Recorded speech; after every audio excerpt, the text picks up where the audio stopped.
ಹೇಳ್ತಾ ಇದ್ದೇವೆ. ಯಾರಯ್ಯ ನಾನು ಯೋಗಾರೂಢನಾಗಿಗೆ,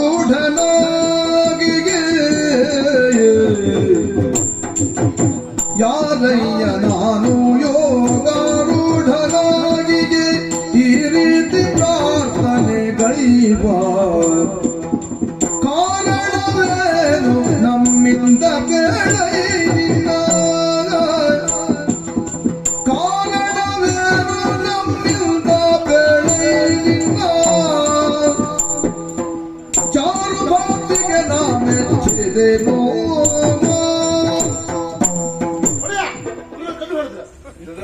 ಕಣ್ಣು ಹೊಡೆದ್ರು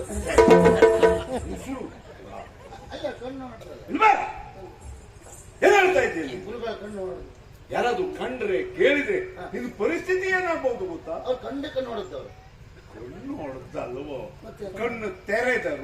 ಕಣ್ಣು ಹೊಡೆದರು, ಕಣ್ಣು ತೆರೆದರು, ಕಣ್ಣು ಹೊಡೆದ್ರು ಅಲ್ಲ ಗೊತ್ತಾಯ್ತು. ಯಾರಯ್ಯ ನಾನು ಇಲ್ಲ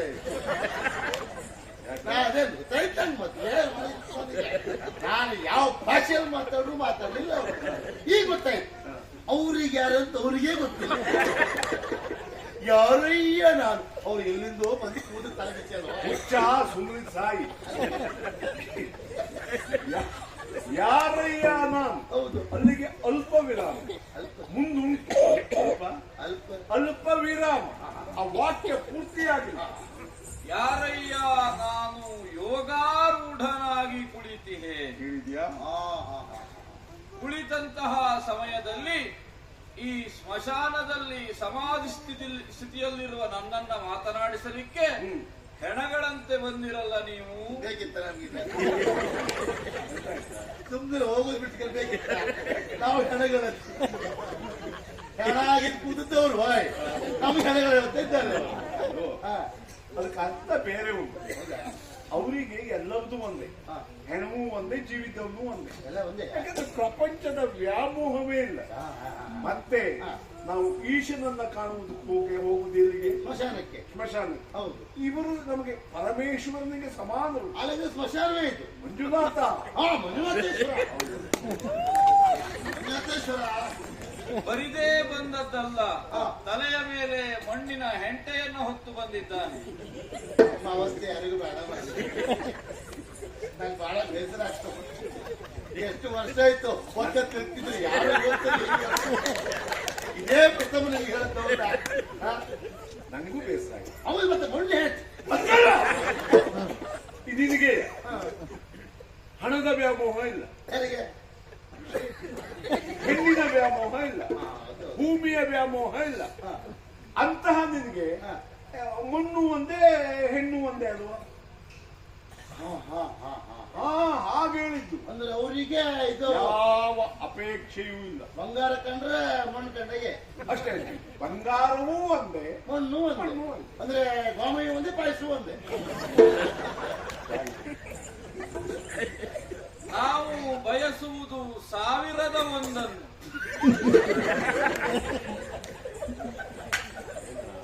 ನಮಗೆ 5 ಗೊತ್ತಿಲ್ಲ. 1001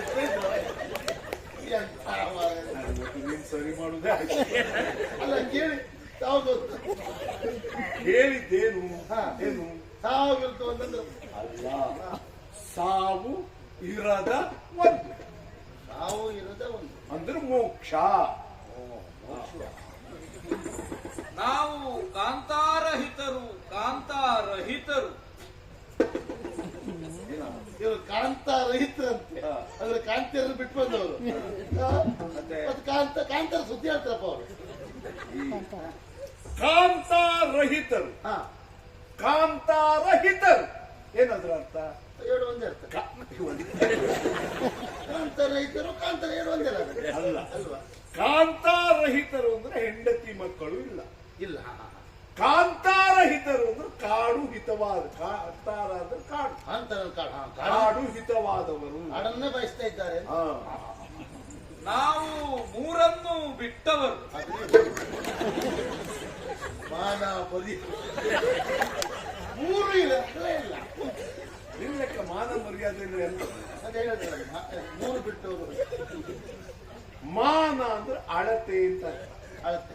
ಮರ್ಯಾದೆ ಅಂದ್ರೆ ವ್ಯಾಪ್ತಿ ಅಂತ ಅರ್ಥ. ಅಂದ್ರೆ ಇವ್ರಿಗೆ ಅಳತೆಯೂ ಇಲ್ಲ ವ್ಯಾಪ್ತಿಯೂ ಇಲ್ಲ. ವ್ಯಾಪ್ತಿ ಇಲ್ಲ.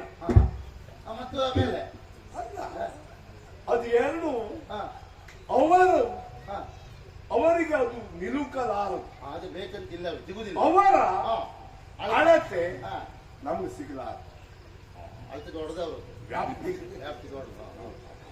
5 ಮೆಟ್ಟಿದ್ದೇನೆ 6 ಕೊಂದಿದ್ದೇನೆ. ಅನುಮಾನ ಇತ್ತು. ಇವ್ರು ಬಂದು ಇಲ್ಲಿ ಕೂತಾಗ ಲೆಕ್ಕ ಹಾಕಿದ್ದೆ. ಇವ್ರು ಇವ್ರು ಇವತ್ತು ನೋಡಿ ಇವ್ರ ಮುಖ ನೋಡಿದ್ದಿಲ್ಲ. ಇಲ್ಲಿ ಬಂದು ಕೂತರು ಇವ್ರು ಯಾರು? ಇವ್ರು ಭಯೋತ್ಪಾದಕರೇ. 5 ಮೆಟ್ಟಿದ್ದಾರೆ, 6 ಜನರು ಕೊಂದಿದ್ದಾರೆ, ಕಳೆ ತರಿಸ್ಕೊಂಡು ತಿರ್ತಾ ಇದ್ದಾರೆ. ಇಂಥ ಅಪಾಯದವರು ನಾವು ಆಧರಿಸಬಾರ್ದು. ಹೋಯ್ 5 ಅಂದ್ರೆ ಎಂತದ? ಹೇಳಿದ್ರು 5 ಜನ ಪಂಚೇಂದ್ರಿಯಗಳು. ಪಂಚೇಂದ್ರಿಯರು. 6 ಅಂದ್ರೆ ಎಂತದ? ಅಂದ್ರೆ ಷಡ್ವೈರಿಗಳು. ಗೊತ್ತಾಯ್ತಾ? ಪಂಚೇಂದ್ರಿಯಗಳನ್ನು ನಿಗ್ರಹಿಸಿ ಷಡ್ವೈರಿಗಳನ್ನ ಮೆಟ್ಟಿ ನಿಂತಿದ್ದಾರೆ. 5 ಮೆಟ್ಟಿದ್ದಾರೆ, 6 ಕೊಂದಿದ್ದಾರೆ. ಒತ್ತೆ ಮಾಡ್ರ ನಮ್ಮ ಗುರಿ ಲಕ್ಷ್ಯದತ್ತ. ಆವಾಗ 1001 ಈಗ 1,00,000 ಬಿಜಿ ಗುರುಗಳ ಲಕ್ಷ್ಯ ಅದು ಒಂದು ಹೆಚ್ಚಿನ ಆಸೆ. ಪರಮ ಗುರಿ, ಚರಮ ಗುರಿ, ಲಕ್ಷ್ಯ. ಲಕ್ಷ. ಈ ಲಕ್ಷ ಯಾವುದು? ಆ ಲಕ್ಷ ಮೋಕ್ಷ. ನಾವು 1,00,000 ಮಾಡುದು. ಏನೂ ಇರಲಿ, ಈ ರೀತಿಯಾಗಿ ಒಂದು ಪ್ರಾರ್ಥನೆಯನ್ನ ಕೈತಾ ಇದ್ದೀರಲ್ಲ, ಯಾರು ನೀವು? ನನ್ನಿಂದ ಏನಾಗಬೇಕು? ಗುರುವಾರ್ಯ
ನೀವೇನು ನಮಗೆ ಹೇಳಬೇಕಾದ ಅಗತ್ಯ ಇಲ್ಲ.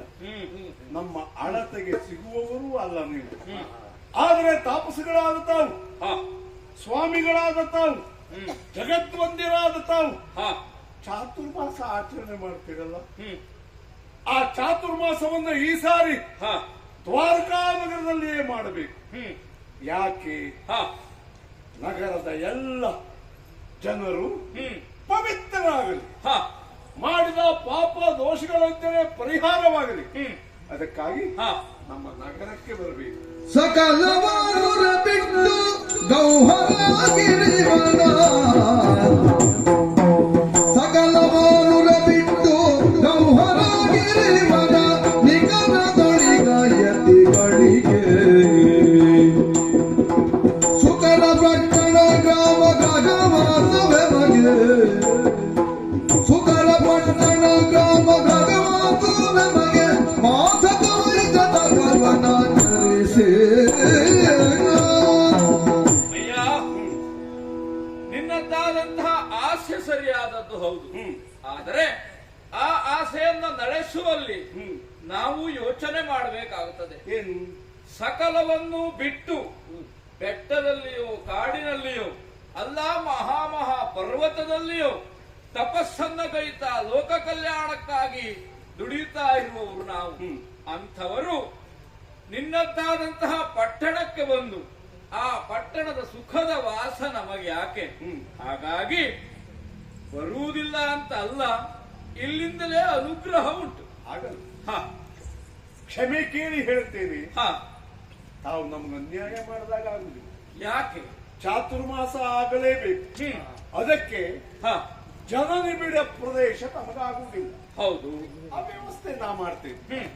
ನಮ್ಮ ಉಪವನದಲ್ಲಿ ಹ ಕಾಳಿಕಾಗುಡಿಯ ದೇವಾಲಯ ಇದೆ. ಹ ಜನರೆಲ್ಲರೂ ತಿರುಗಾಡುವ ಸ್ಥಳ ಅಲ್ಲ ಅದು. ಕೇವಲ ಅರಮನೆಯ ನಾರಿಯರು ಮಾತ್ರ ಸಂಚರಿಸುವ ಪ್ರದೇಶ. ಹ ಪ್ರಮದಾವನ ಅಂತ ಹೆಸರು. ಹ ಹ ಹ ಹ ತಮಗೆ ತಮ್ಮ ದೈನಂದಿನ ಕಾರ್ಯಕ್ಕೆ ಬೇಕಾದ ಅನುಕೂಲ ಎಲ್ಲವನ್ನೂ ನಾವು ಮಾಡಿಕೊಡ್ತೇವೆ. ನನ್ನಿಂದ ಮತ್ತೊಬ್ಬರಿಗೆ, ಮತ್ತೊಬ್ಬರಿಂದ ನನಗೆ ಯಾವ ಕಾಲಕ್ಕೂ ತೊಂದರೆ ಆಗುವುದಿಲ್ಲ ಅಂತಾದ್ರೆ ಚಾತುರ್ಮಾಸವನ್ನ ನಿಮ್ಮಲ್ಲಿ ಕಳೆಯಲಿಕ್ಕೆ ಒಪ್ಪಿಗೆ. ಚಾತುರ್ಮಾಸ ಅಂದ್ರೆ ಎಷ್ಟು ತಿಂಗಳ? ಲೆಕ್ಕದಲ್ಲಿ 28 ದಿವಸ. ಕರ್ಮ. ಅಲ್ಲ, ನಿಮ್ಮ ಸೇವಕನ ಬಹಳ ವರ್ಷದಿಂದ ಇಲ್ಲೇ ಇದ್ದವ ಅವ.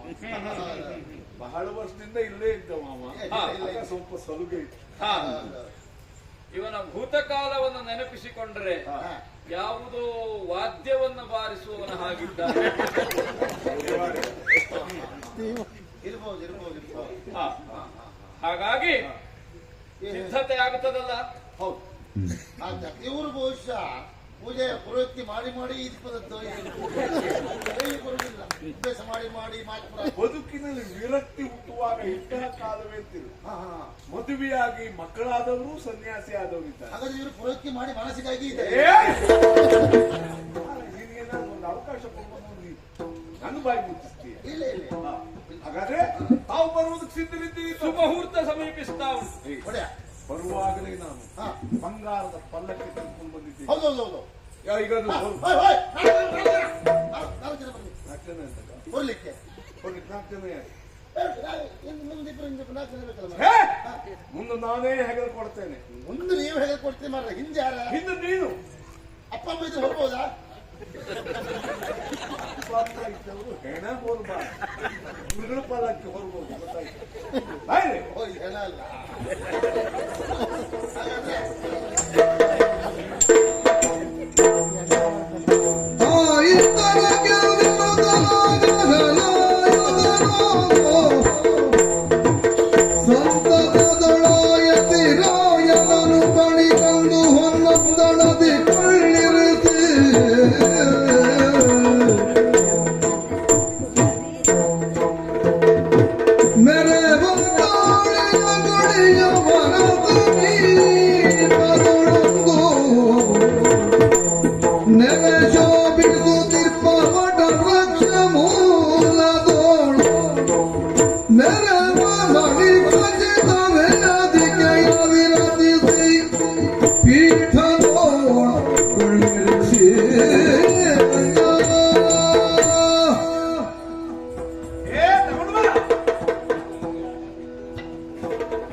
ಆಮೇಲೆ ಹೂವೆ ತಂದಿರಿ.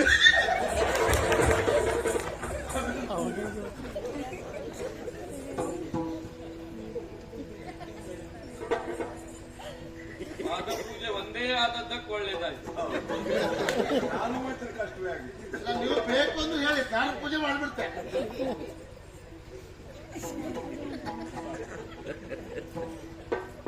ಎಲ್ಲ ಬಿಡಿಸ್ತಾ ಇರ್ಬೇಕು.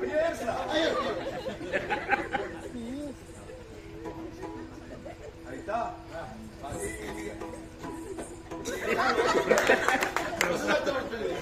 ಈ ಕಡೆಯಿಂದ ಆಗ್ತದೆ.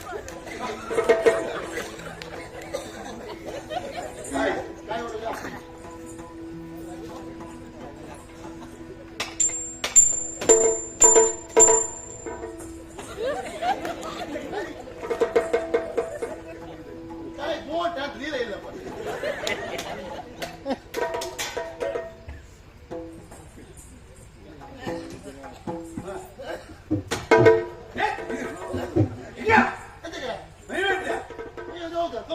ಯಾಕೆ ಗೌಚಿತ? ಅಲ್ಲ ದೇವ್ರ ಸಾಮಾನು ಕೌಚಿಡುತ್ತೆ ಇಲ್ವೇ? ಯಾರು ಹೇಳ್ತಾರೆ?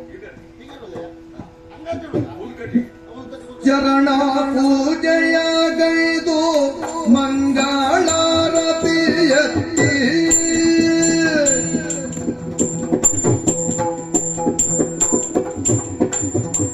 ಚರಣ ಪೂಜೆಯ ಗೈದು ಮಂಗಳಾರತಿ ಎತ್ತಿ ಚರಣ ಪೂಜೆಯ ಗೈದು ಮಂಗಳಾರತಿ ಎತ್ತಿ ಗುರುಗಳಿಗೆ ಭಕ್ತಿಯಲಿ ಗುರುಗಳಿಗೆ ಭಕ್ತಿಯಲಿ ಎರಗಿ ಸಂತಸದಿಂದ ಮಗುಳೆತ್ತು ಕುಳಿತಿದ್ದ ಮಗುಳೆತ್ತು ಮುಗಿದಿದ್ದ ಕರಗಳೋ ಬಲನೆಂದನು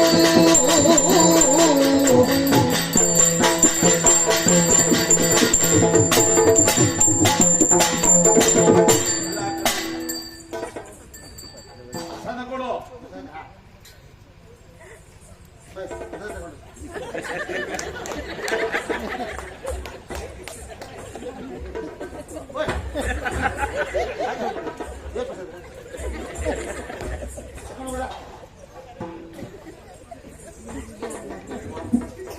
ನಮ್ಮಲ್ಲಿ ಒಂದು ಭಿನ್ನ. ಇಲ್ಲಿ ಸಮೀಪ ಇದೆ ಕಾಳಿಕಾದೇವಿಯ ಕೂಡ ಗುಡಿ. ನಾವು ತಿಳಿದ ಹಾಗೆ ಸಾಮಾನ್ಯ ಯತಿಗಳೆಲ್ಲ ದೇವಿಯ ಆರಾಧಕರು. ಹಾಗಾಗಿ ಕಾಳಿಕಾ ಮಾತೆಯ ಗುಡಿ ಇಲ್ಲಿದೆ. ಇಲ್ಲಿ ಅರಮನೆಯ ನಾರೆ ಬಿಟ್ಟು ಮತ್ತೆ ಯಾರು ಬರುವುದಿಲ್ಲ. ನಮ್ಮಲ್ಲಿ ಒಂದು ಭಿನ್ನ. ನಿಮ್ಮ ಪ್ರತಿನಿತ್ಯದ ನಿತ್ಯಾನ್ನಿಕಕ್ಕೆ ಸಂಧ್ಯಾ ವಂದನೆಯೋ ಉಳಿದ್ಯಾವುದು ತಮಗೆ ಸಹಕರಿಸುವುದಕ್ಕೆ ಸೇವೆ ಮಾಡುವುದಕ್ಕೆ ಯಾರು ನಿನಗತಿ ಪ್ರಿಯರಾಗಿ ಮನದಿ ಸೇಯೋ ವೃತ್ತಿಯನ್ನು ಬಯಸುವರ ಕಂಡು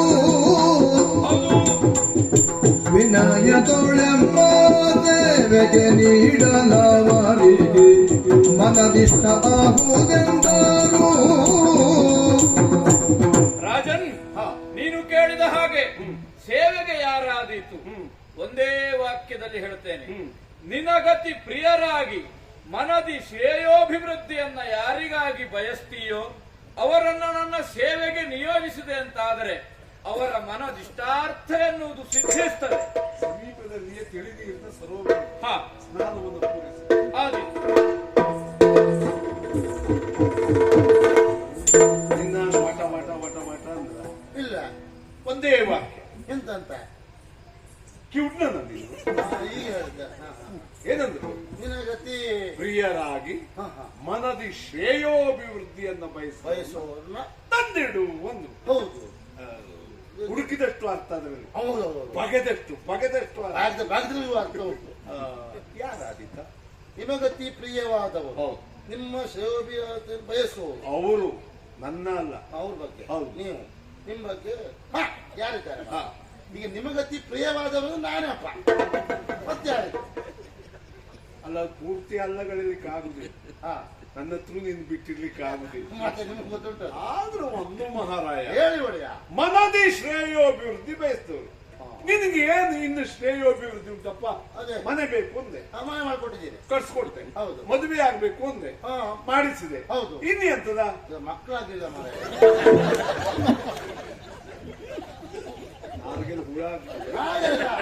ಗುರುಗಳ ಪೂಜೆ ಮಾಡಿದ್ರೆ ಅವ್ರ ಅನುಗ್ರಹದಿಂದ ಮಕ್ಕಳಾದ್ರೂ ಆಗ್ಬಹುದು. ಗುರುವಿನ ಅನುಗ್ರಹದಿಂದ ಆದ್ರೂ ಆಗ್ಬಹುದು. ಅದೇ ಅದೇ ಅದೇ ಸುಳ್ಳಲ್ಲ. ಅದಕ್ಕೆ ನಾನು ಬೇಡ ಬೇಡ ಬೇಡ, ನೀ ಬೇಡ.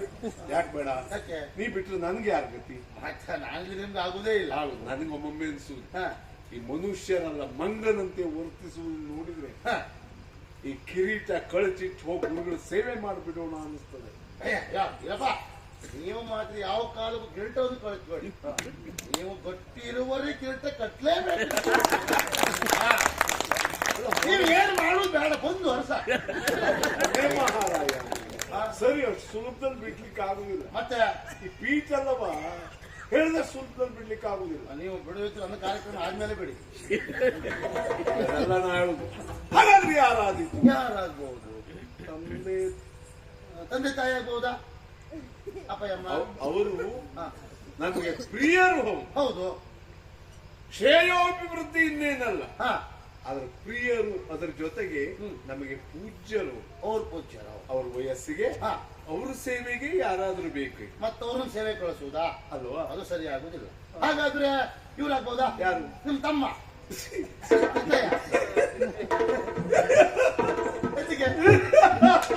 ಅವ್ರಾಗ್ಬೋದು. ಅಯ್ಯೋ, ನಿನಗೆ ಸಿಕ್ಕಿದ ಒಂದು ಜಾನುವೆ. ಯಾಕೊಡೆಯ? ಯಾರು? ಕೃಷ್ಣನ್ನ ಹೌದು, ಸ್ವಾಮಿಗಳ ಸೇವೆಗ. ಹೌದು. ಅವ ಮೆಣಸಿನ ಹೊಗೆ ಹಾಕಿ ಆದ್ರೂ ಅವ್ರು ಓಡಿಸ್ತಾನೆ. ಒಂದು ಸೇರಿ ಹಾವು ಹೊಡೆದಾಗೆ. ಹೌದು. ಮತ್ತೆ ಹಾಗೆ ಮಾಡಿ ಅಥವಾ ಕೆಂಪಿರುವೆ ಬಿಟ್ಟಾದ್ರೂ ಅವ್ರು ಓಡಿಸ್ತು, ಓಡಿಸ್ತು. ಇದೆಲ್ಲ ಗೊಲ್ಲತಿಯ ನಡುವೆ ಇತ್ತು. ಗುರುಗಳ ಸೇವೆ ಮಾಡ್ತಾನ. ಮತ್ತೆ ಯಾರಾಗ್ತದೆ? ಯಾರಾದೀತು? ಗೊತ್ತಾಯ್ತು. ಒಳ್ಳೇದಾ? ಹೌದು. ಹಾ, ನನಗತಿ ಪ್ರಿಯಳು ಹಾ. ನನ್ನ ತಂಗಿ ಸುಭದ್ರ. ಸದಾ ಕಾಲ ಅವಳ ಶ್ರೇಯಸ್ಸನ್ನೇ ನಾನು ಬಯಸ್ತಾ ಇದ್ದವ. ಹೌದು. ಬರ ಹೇಳು. ಅಮ್ಮ, ಬರ್ಬೇಕಂತೆ.